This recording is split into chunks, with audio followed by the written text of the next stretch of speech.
They called 911 over my lake. I'm not kidding. If you told me last year that my biggest drama would involve a stretch of water I bought on a whim, I would have laughed. Yet here I was, standing on the edge of my new lake, sipping coffee, while my HOA president, Karen, marched across the dirt road like she owned the place. And maybe she thought she did. I should probably back up. A few months ago, I stumbled across this old, slightly overgrown lake tucked behind a few forgotten acres. The kind of place that makes you think of weekend getaways, fishing poles, and lazy mornings.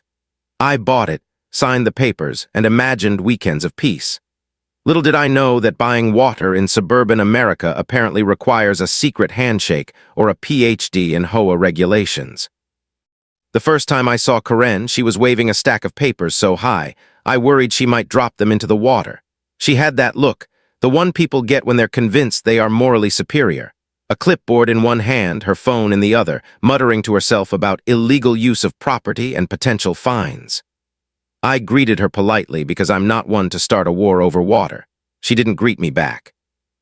Instead, she tilted her head and said, almost theatrically, "Do you know you can't just own a lake?" At first, I thought she was joking. Maybe she mistook me for someone who enjoyed pranks. But no, her face was deadly serious.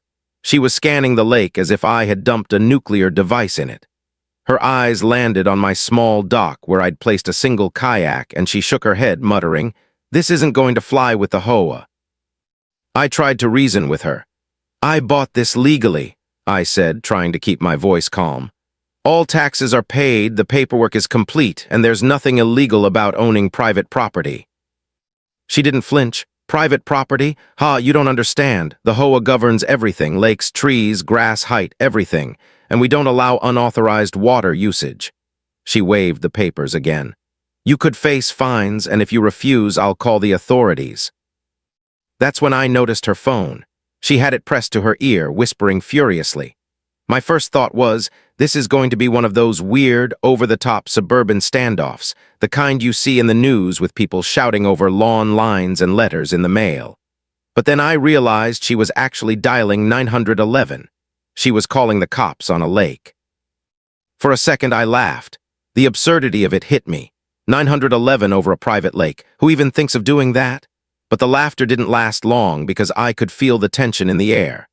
The kind of tension where if you breathe too loud, someone might take it as an act of war. Karen's cronies started arriving, 2 more women carrying binders and clipboards like they were stormtroopers prepared for a lake invasion.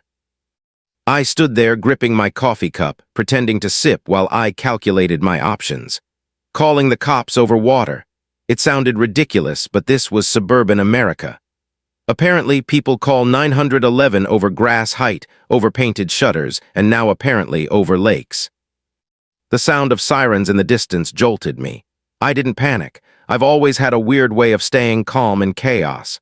I watched Karen pace along the shoreline, muttering to herself, her expression a mix of fury and disbelief. She was clearly imagining me being arrested or fined out of existence. She stopped, pointed at me, and hissed, "You'll see. This is only the beginning." And that's when it hit me. This wasn't just a minor confrontation. This was the start of something bigger.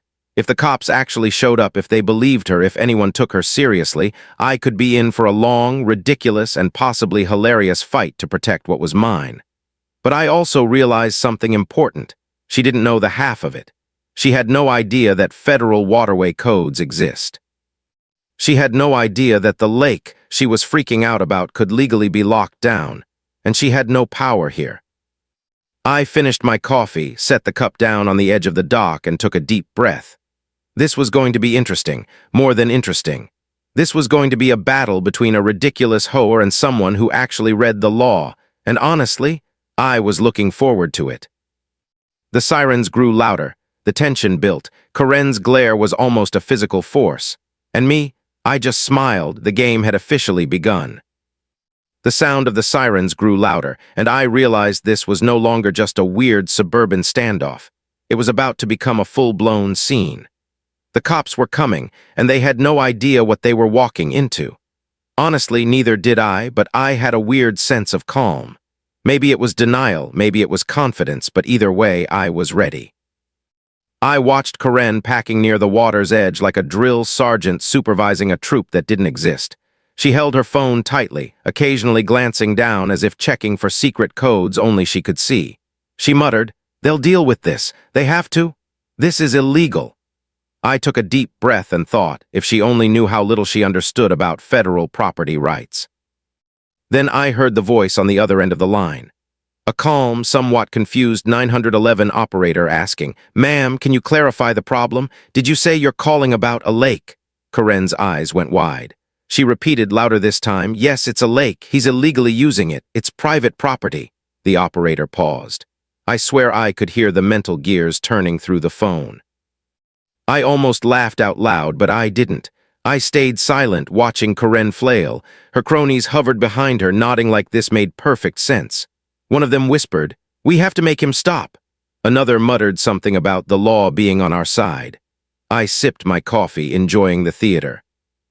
Soon a squad car rolled onto the dirt road leading to my lake.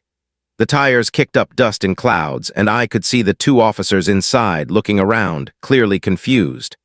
I waved politely because at this point politeness seemed like a good strategy. Karen, on the other hand, started waving her arms and shouting, "They're trespassing, arrest him, enforce the rules." The officers got out and approached slowly. One of them, younger, looked at the lake, then at Karen, then back at the lake. The other, older and clearly more seasoned, flipped through a binder, trying to make sense of the complaint. I decided to speak first, calmly and evenly, because chaos is easier to handle if you don't add to it. "Officers, hi, I'm the property owner. I bought this lake legally, and I have the papers right here," I said, holding up my folder. "I'm not breaking any laws. The HOA seems upset about some regulations, but as far as I understand, federal waterway codes actually allow me to control access." The younger officer blinked at me, and I could see the thought forming, what in the world is going on? The older officer squinted at the paperwork Karen was holding. "So this is a lake?" he asked slowly. Karen nodded vigorously, as if that explained everything. Yes, he's using it illegally. He has no right." I tried to suppress a grin. It was absurd. They were calling cops on a man for owning a lake, and now the cops were genuinely unsure what to do. The tension was thick, but I had to admit, it was also kind of perfect. I had the upper hand because I actually knew the law. Karen, on the other hand, looked like she had just realized she might have bitten off more than she could chew. The officers started asking questions about property boundaries, public access, and whether there were any prior complaints. I answered calmly, with just enough detail to sound authoritative. Karen tried to interrupt, waving her papers like a flag. The older officer held up a hand. "Let's hear from the property owner first," he said, politely but firmly.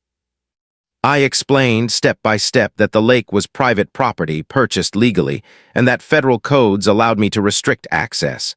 Karen's mouth opened and closed like a fish, trying to form words, but nothing came out. One of her cronies muttered, "This isn't over," but the officers were now clearly leaning toward leaving the matter in my favor. Then the younger officer asked, "Sir, are there any federal restrictions we should know about? Anything that could affect this?" I paused, letting the question hang in the air. My mind raced. If they realized I was serious about federal waterway codes, this could completely neutralize the HOA's little crusade. Karen's eyes narrowed at me, and I couldn't resist a small smirk. She had no idea. Her little army of papers and clipboards was about to collide with something bigger than they expected. The older officer finally said, "All right, we're going to note your statement. Unless there's an immediate threat, we won't be taking action today." Karen's face fell. She tried to argue, but the officers nodded politely and walked back to their car. Dust kicked up again as they drove away, leaving us alone by the lake. I took a deep breath. The immediate crisis had passed, but I knew this was only the beginning. Karen would be back, she always comes back. And somehow I had a feeling the next time she showed up, it wouldn't just be about yelling and papers. It would be about escalation. I sipped my coffee again, this time with a little triumph. The cops had left and my lake remained mine. But I also knew I had to prepare. Karen wouldn't give up and her next move could be even crazier. For now, though, I let myself enjoy a small victory. The sun reflected off the water, peaceful and serene, and I smiled, knowing I still held all the cards. The game was far from over, but for today, I had won.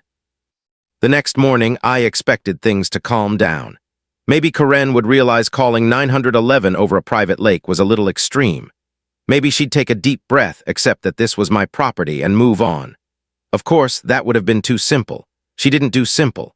She arrived before I'd even finished my coffee, clipboard in hand, eyes blazing, muttering something about enforcing rules and ensuring compliance. I waved politely. She ignored me. She wasn't here to talk, she was here to stage a protest, a one-woman enforcement squad.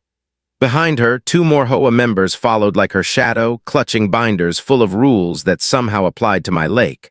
I could see they were all bracing for the confrontation of a lifetime. Just then the police car rolled up again.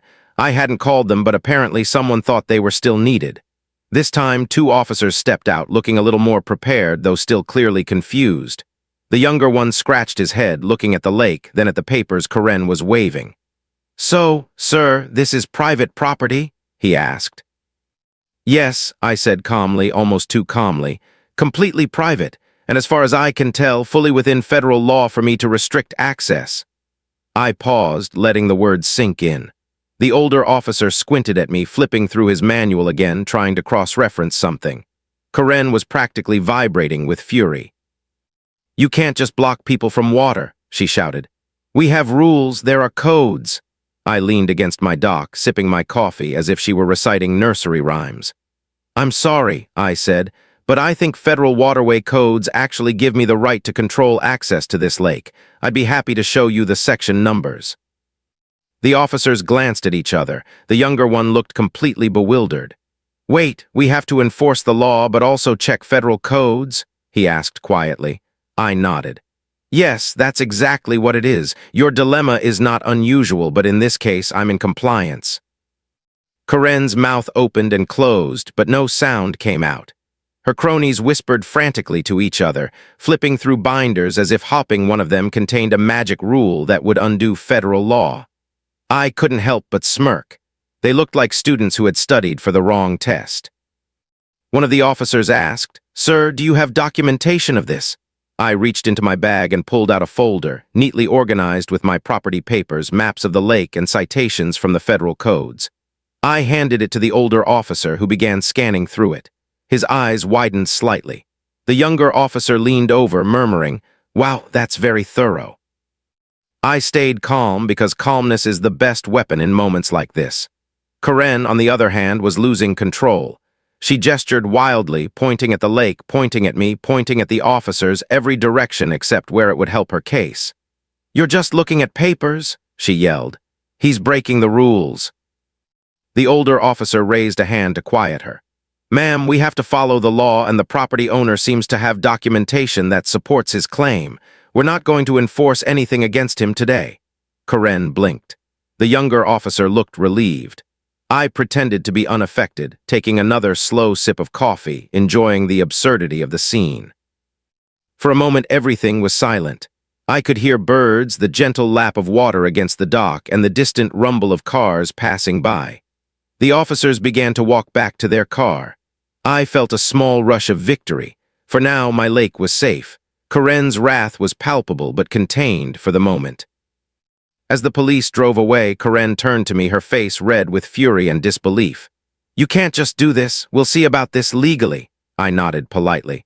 "Of course, you're welcome to check the codes yourself. The law is public. The water is mine." She stomped off, muttering, dragging her cronies behind her, leaving me alone at the lake. I exhaled, finally allowing myself a small grin. The cops had come and gone, and the lake remained mine. But the encounter left me thinking. Karen wasn't going to give up, and the HOA would try again. Maybe they'd escalate, maybe they'd find lawyers, maybe they'd invent new rules to justify their obsession with my water. The thought made me both anxious and excited. This was far from over. The next move was theirs, and I needed to be ready. Federal waterway codes could give me power, but only if I knew how to use them. As I looked out over the calm, shimmering lake, I realized that this was no ordinary suburban dispute. It was the beginning of a full-blown battle, and I was determined to win. The sun reflected off the water, golden and serene, hiding the storm brewing on the shore. For today, I had won. But tomorrow could be a whole new kind of chaos.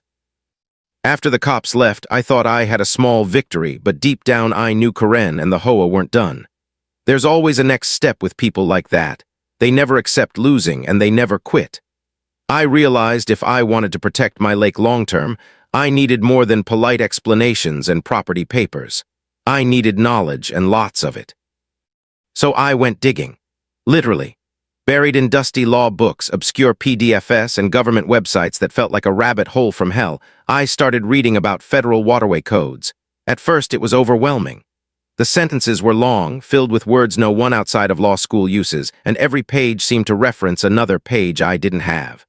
I spilled coffee twice, cursed under my breath, and debated whether law degrees should be mandatory for lake ownership. But slowly, patterns emerged. There were rules about access, rules about usage, and rules about who could legally enforce restrictions. The more I read, the more I realized that the lake wasn't just mine in the basic sense. It was mine in a legal sense that even the HOA couldn't touch if I played it right. There were citations, codes, and legal language that, if used correctly, could completely block anyone unauthorized from stepping onto my water. Hours passed. I scribbled notes, highlighted passages, and even created a little map showing areas of control. My cat, sitting nearby, judged me silently as usual, probably thinking I'd lost my mind over a lake. But I didn't care. Each discovery felt like a secret weapon being handed to me. Karen's threats suddenly seemed small, almost laughable. She didn't understand the game she'd stumbled into. At one point, I leaned back in my chair, staring at a particularly obscure section of the code. It basically said that any privately owned lake could restrict access to anyone not legally granted permission, and violations could be treated as trespassing. I grinned. That was the loophole. That was my trump card. Karen and her cronies thought this was a neighborhood spat, but legally they were trespassers if they even stepped foot on my property. I imagined Karen showing up again, puffed up with fury, ready to enforce her HOA rules, and me calmly waving a printed code at her while the law was firmly on my side. The image made me laugh out loud. I could practically hear her sputtering, papers flying, muttering, "You can't do this," while I sipped coffee and enjoyed my victory. But I also knew this wasn't just about winning. If I wanted this to stick, I had to be methodical. Signs would have to be posted, maps drawn, documentation ready. Any mistake could give Karen an opening. I spent the next few hours planning, drafting notes, and making a checklist. Legal language isn't fun, but it is powerful, and I intended to wield it with precision. There was also a small thrill in knowing I was doing something completely unexpected.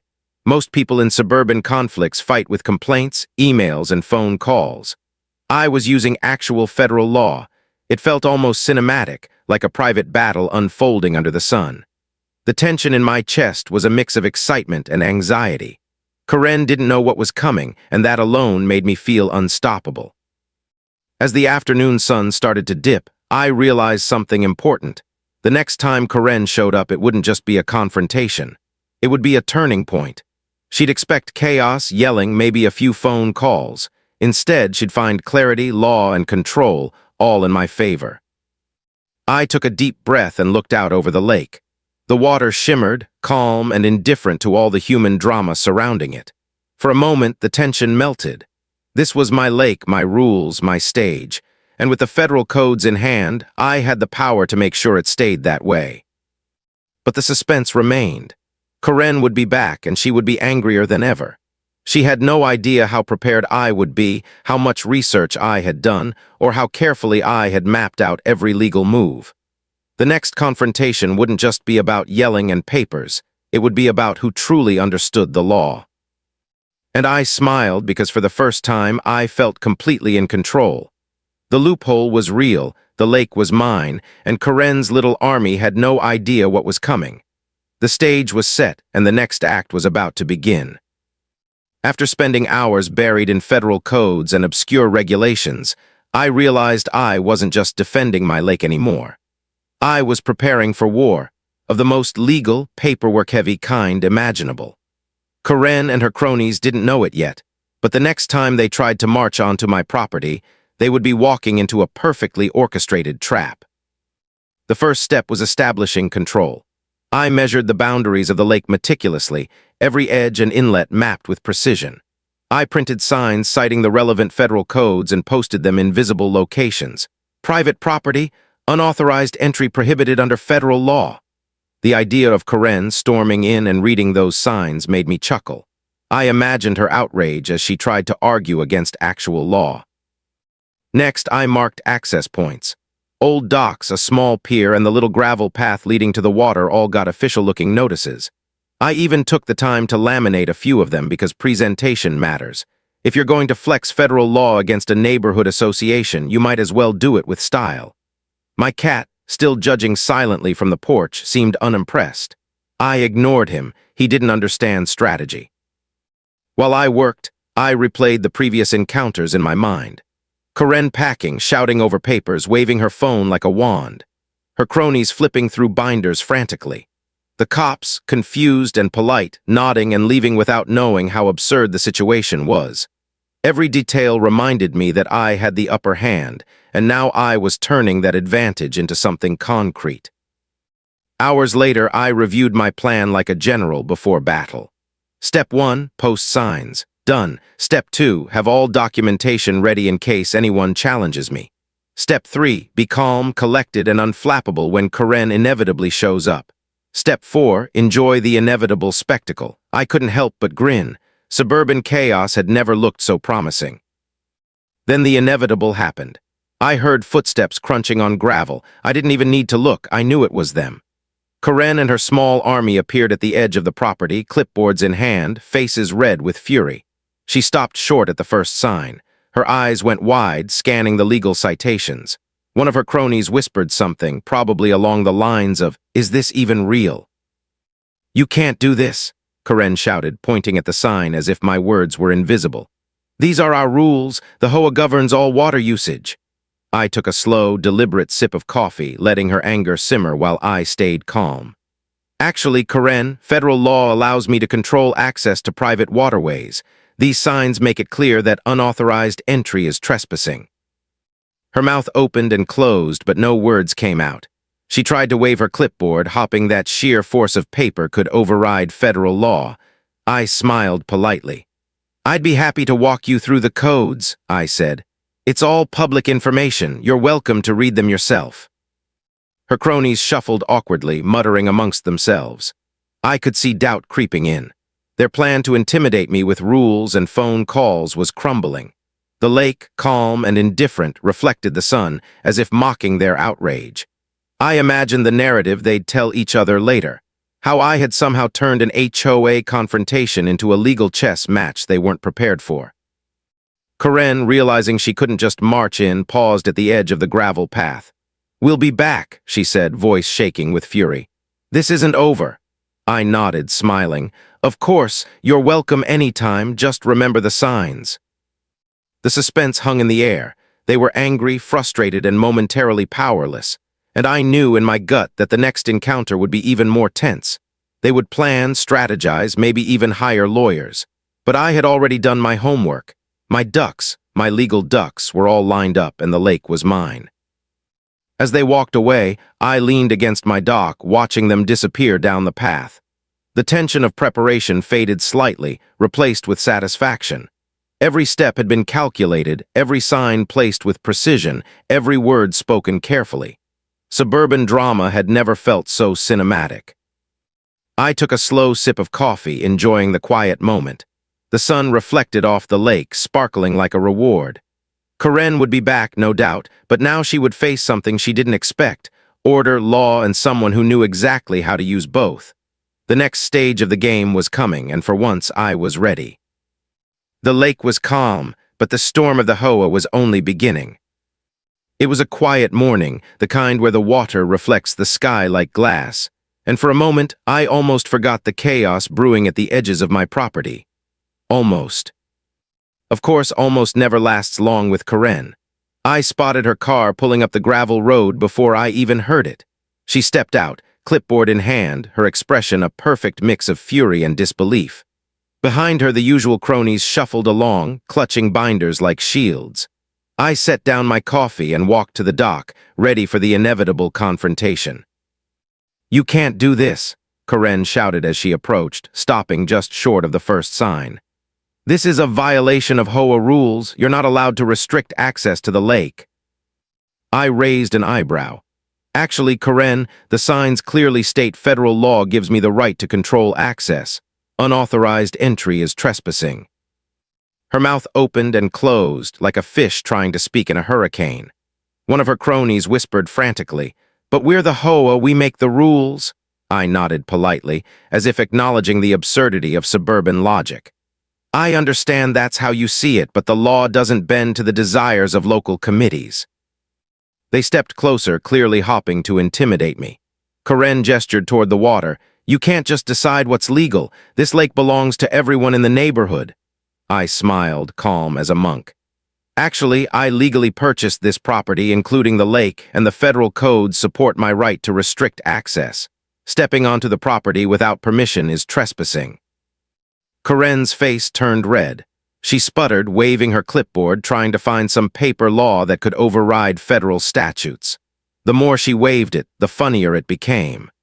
I could almost see her thinking, why didn't anyone warn me that laws could be complicated? "We'll call lawyers," she shouted.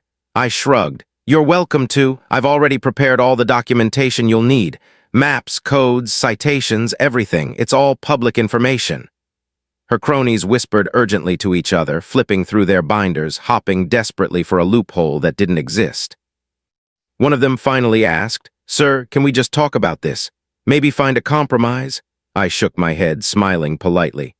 "I'm happy to discuss what the law allows. Unfortunately, compromise doesn't change legal rights. Unauthorized entry is still trespassing." The tension thickened. Karen's hand hovered over her phone, clearly debating whether to call the cops again. I could feel her panic building, which only made the situation more satisfying. The lake was calm, peaceful, and utterly indifferent to all the human drama unfolding on its banks. I took a slow step toward the dock, keeping my movements measured. "I'd suggest reading the signs carefully. Federal codes are very clear on private waterway rights." Karen leaned forward, as if proximity could somehow change the legal text. She muttered something about "this can't be real," while her cronies nodded frantically. And then the unexpected happened. One of the officers who had been confused yesterday drove by slowly, stopping at the edge of the property. He rolled down his window, looked at Karen, then at me, and said, "We're aware of the situation. As long as everything is documented, no action is needed from our side." Karen's face dropped. She sputtered, then turned to her cronies. "This isn't over," she hissed, before marching back toward her car, flinging her papers behind her like a defeated general abandoning the battlefield. Her cronies followed, muttering under their breath. I exhaled, letting the tension drain from my shoulders. My lake was mine. The signs, the documentation, and the federal codes had done their job perfectly. The confrontation had been intense, but I had stayed calm, and every move was on my side of the law. I walked back to the dock, sat down, and finally took a proper sip of coffee. The water reflected the morning sun, peaceful and shimmering. The lake didn't care about suburban rules, HOA hysteria, or phone calls to 911. It only cared that it was mine, and that I understood the law better than anyone else on the shore. But even as I savored the moment, a part of me knew this wasn't the end. Karen would plan her next move. She might hire a lawyer, she might gather more cronies, she might try to escalate. But for today, the lake was mine, the law was my shield, and the tension hung in the air like a promise. The battle was far from over, and the next act would be even more dramatic. I leaned back, watching the sunlight dance on the water, thinking about the inevitable showdown ahead. Suburban drama had never felt so cinematic, and I was ready for every absurd, tense, and hilarious second of it. The lake was calm, but the storm of the HOA's fury was only just beginning. I should have expected it. Karen doesn't just walk away when she loses, not in her world. She spends nights plotting, packing, and imagining ways to turn the universe against whoever dared defy her. And apparently, she had decided that this lake situation required legal reinforcements. It started with a letter. A thick envelope with fancy fonts and official-looking stamps arrived on my porch. Karen had somehow managed to hire a lawyer, or at least convince one to send a strongly worded letter. It was full of threats, citations, and dramatic declarations about HOA rights and community oversight. I read it carefully, underlining passages that were amusingly irrelevant. Most of it boiled down to, "You're doing something we don't like." I laughed quietly because the irony was delicious. She had gone full legal, but she still had no clue how federal waterway codes worked. My next step was simple: organize all my documents, maps, and citations into a neat binder. Everything the letter claimed I was violating had already been anticipated and countered. The irony was so thick it almost felt like a punchline. Then, of course, came the visitors. Karen appeared at the lake again, this time with her lawyer in tow. The lawyer looked professional, serious, and slightly confused. Karen marched beside him, clipboard in hand, as if her presence added authority. I waved politely from the dock, coffee in hand, savoring the drama. "We're here to discuss your illegal use of the lake," the lawyer said, looking at my signs, my documentation, and finally at me. "Our client believes you are violating HOA regulations." I nodded. "Thank you for coming. Everything is documented here, and as you can see, federal waterway codes allow me to restrict access to this private property." I gestured toward my binder. The lawyer flipped through my documents, his expression shifting from skepticism to surprise. "Sir, these are thorough, very thorough. I wasn't expecting this level of preparation." Karen muttered, he can't do that." I smiled, taking a deliberate sip of coffee. The lake shimmered behind me, calm and serene, entirely indifferent to their panic. Karen's anger grew as she realized her threats had no teeth. The lawyer leaned closer to her and whispered something, probably pointing out that challenging federal law wasn't exactly easy. Karen waved him off, muttering, "I don't care, this is my community." And suddenly the absurdity of it all hit me. She was furious, flailing, and utterly powerless, and I was calm, backed by law, enjoying the spectacle like a front-row seat to a soap opera. "You see," I said slowly, as if lecturing a class of unruly children, "the law is clear. Federal waterway codes allow me to control access to my lake. Anyone attempting to enter without permission is trespassing. Your letters, threats, and protests do not override federal law." The lawyer hesitated. Karen stomped her foot.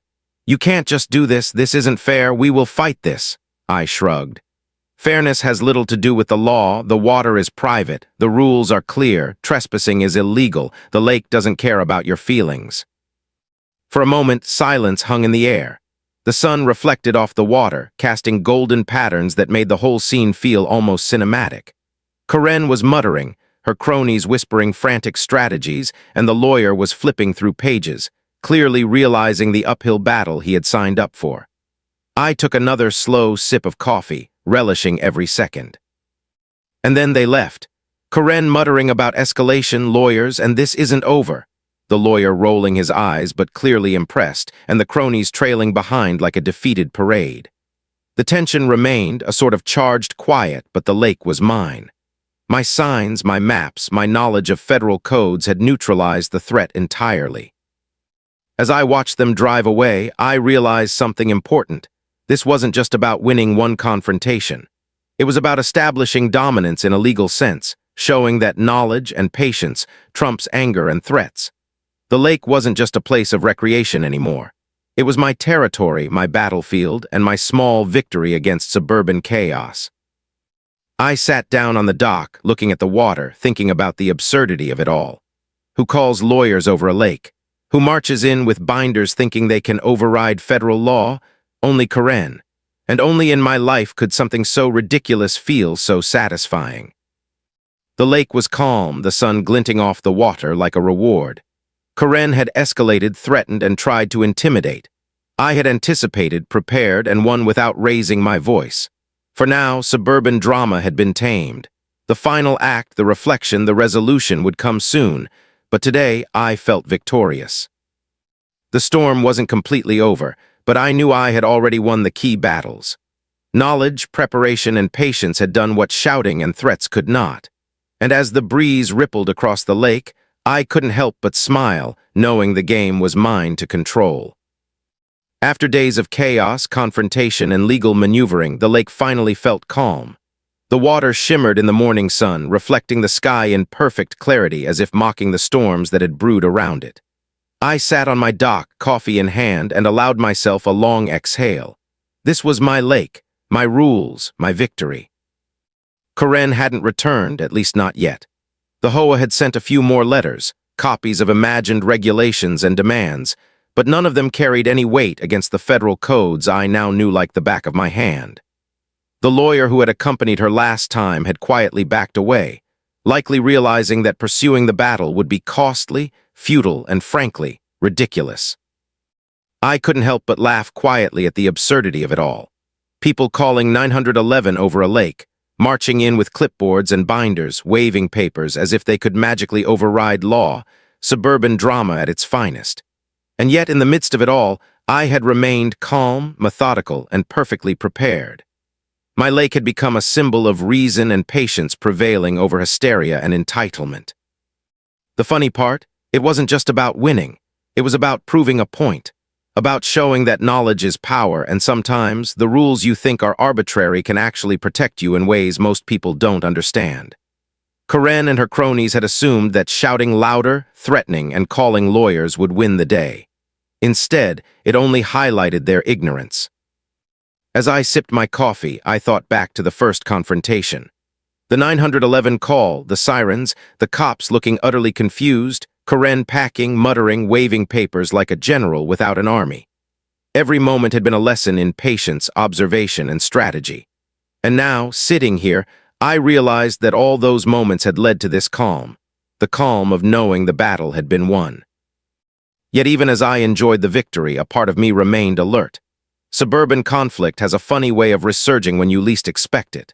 Karen could come back, the letters could continue, maybe even escalate in some way.